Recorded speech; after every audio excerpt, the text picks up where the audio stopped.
अभी तक यही मानती थी कि सिर्फ अमेरिका ही दुश्मनों को उसके घर में घुसकर मारने का मद्दा रखता है, लेकिन अब हिंदुस्तान के कदम भी इस दिशा में बहुत आगे बढ़ चुके हैं।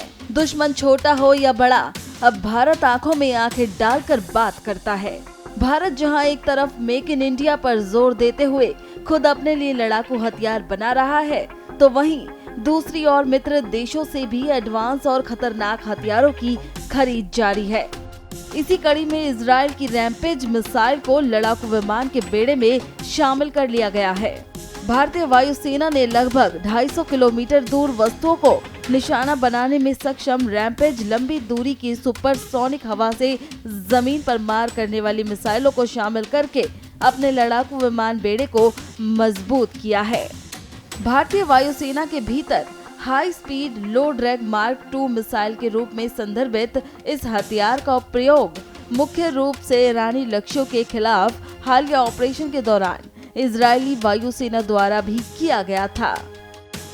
रक्षा सूत्रों के मुताबिक बताया गया कि भारतीय वायुसेना ने अपने रूसी मूल के विमान बेड़े में जैगुआर लड़ाकू जेट के साथ साथ Su-30 MKI और MiG-29 लड़ाकू विमानों सहित रैम्पेज को शामिल किया है।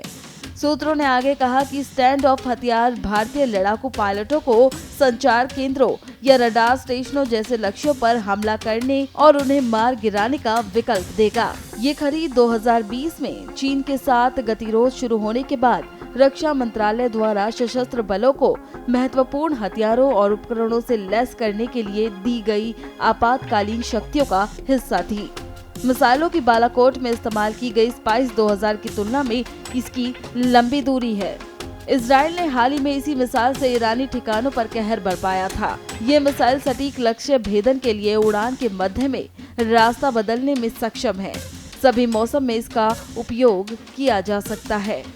भारतीय वायुसेना अब इस बात पर भी विचार कर रही है कि क्या मेक इन इंडिया कार्यक्रम के तहत रैम्पेज का उत्पादन किया जा सकता है और इसे बड़ी संख्या में शामिल किया जा सकता है।